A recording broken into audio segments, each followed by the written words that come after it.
प्रणाम नमस्कार, जय माता दी, जय जय श्री राम, जय हनुमान जी महाराज। आज प्यारा सा एगो भजन हनुमान जी के चाहे कैस कैस मंगलवार बा और बहुत दिन बाद रउआ सब टाइम से वीडियो बनाओ तनी। और हनुमान जी के व्रत भी आज रहिले, लगन के दिन चलता और साथे साथे गरम हवा बहुत चलता, बहुत ज़्यादा तेज गरम हवा लुक बहता। तो ऐसे आप सब जहाँ भी बानी कोशिश करी कि बहुत कम धूप में निकली। जरूरत बता निकलने के वजह से हमरो जरूरत होला तो निकलते बनी, लेकिन अगर घर से निकलत तो खूब भर पेट पानी पी के निकली। पानी पियला के बाद लूक लगे के संभावना कम रहेला, तो कोशिश करी कि कच्चा आम के शरबत पी। लेकिन आई एगो बजरंग बली के भजन, और बजरंग बली के कृपा हुई तो सब दुख दूर हो जाए।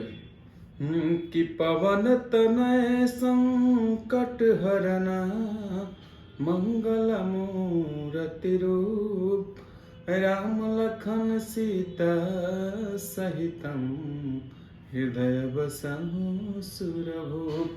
बोली प्रेम से हनुमान जी महाराज की जय। कि एक बार जो रघुबर के नजरों का इशारा हो जाए। बहुत प्यारा ये भजन रहे, और अंकित तिवारी साथे साथे बहुत सारे लोग गाना गौले बा, लेकिन आई यही पर हनुमान जी के भजन गावता नहीं। कि एक बार जो हनुमत के नजरों का इशारा हो जाए, एक बार जो हनुमत के नजरों का इशारा हो जाए, और तेरी लगन में खो जाऊं मैं, तेरी लगन में खो जाऊं मैं, और दुखों से किनारा हो जाए, एक बार जो हनुमत के नजरों का इशारा हो जाए, एक बार जो हनुमत के नजरों का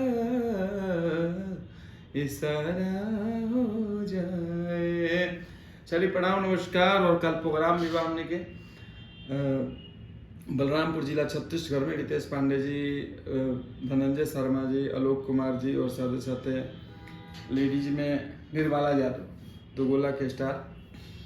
तो आप सब लोग प्यार आशीर्वाद दी। और डोली में गोली मारतम 3 के एडिटिंग भी फाइनल होके जा रहा बा गाना के, वो भी परसों हम देखला के बाद बता दें कि डेट कब मिली, कब रहा सबके बीच में गाना आई डोली में गोली मारतम 3 छूटे वाला कब बा। तो सही प्यार दुला आशीर्वाद दी, और जाकर रहुआ सब्सक्राइब करी वर्ल्ड वॉइस एंटरटेनमेंट के, बेल आइकन दबाई ताकि जल्दी से मौसम पोस्टर छोड़ी और वो सबके प्यार दुला आशीर्वाद मिले।